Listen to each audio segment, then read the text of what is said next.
looking at morning work. We were looking at our vocabulary this week. So we talked about astronauts floating through space. When astronauts go floating through space, are they really floating? What are they doing, Lindsay?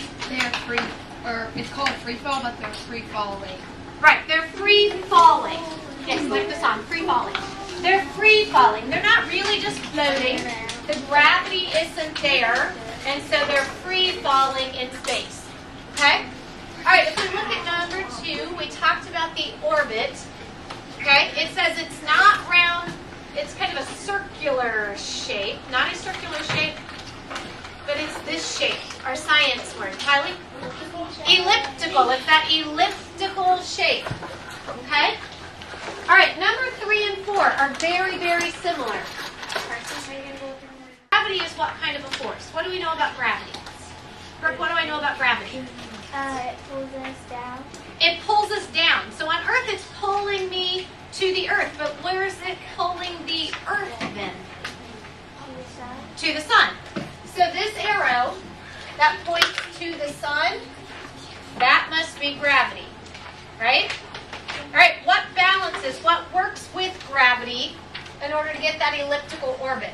They work together. Fletcher? Does orbit work with gravity to get an orbit? That doesn't quite sound right.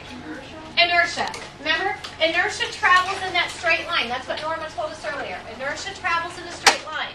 So we need gravity and inertia. Those two together end up giving me that arc, that elliptical kind of circle that we have. Okay? Those two work together to create the what? There have been lots of really good questions you guys have asked me. People have asked me about solar flares. I want to learn more and know more about solar flares. Does that have to do with Earth, space, stars? Yeah. Sergio asked me yesterday. He's like, I know, we talked about the speed of light is 300,000 kilometers per second. If I'm a space station, remember you learned about space station as celestial objects yesterday, and I want to go to the moon, how long is it going to take me? So that's a great question, and Sergio wants to research that. Somebody else asked me about the different types of planets, dwarf planets, because like Eris, we found out is, actually Eris is how you pronounce it, but is another dwarf planet, and we have an Eris this year. And so she's like, ooh, I want to know more about this dwarf planet. It's kind of cool. I wasn't named after it, but it's kind of cool. The whole point of eCampus is when you're done learning what the state says you have to learn, and knowing that information, that you have time to research and look up the things about Earth and space that you want to know. eCampus, go to your next section.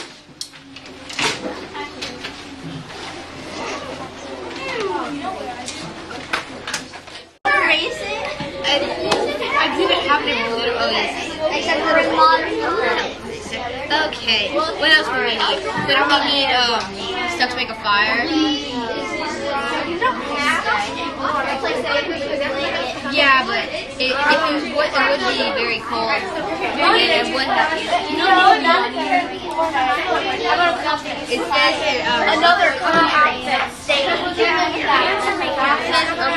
regional temperature. What would be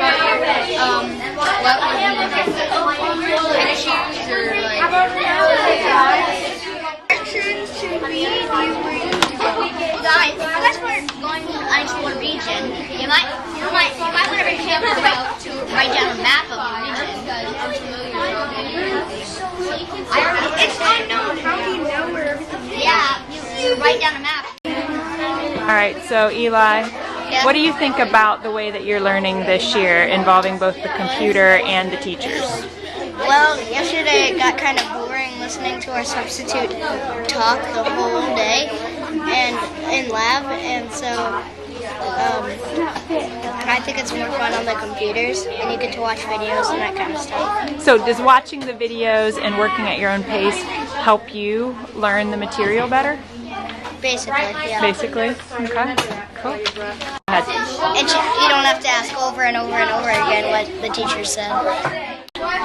So Zoe, what do you think about learning both on the computers and with your teacher? It's nice learning from the computers and the teacher because, like, you just learn more every day and you get more knowledge in your brain. it's kind of fun learning. So you get a lot of knowledge and it's fun? You like doing it? Yeah. Awesome. All right, thank you guys.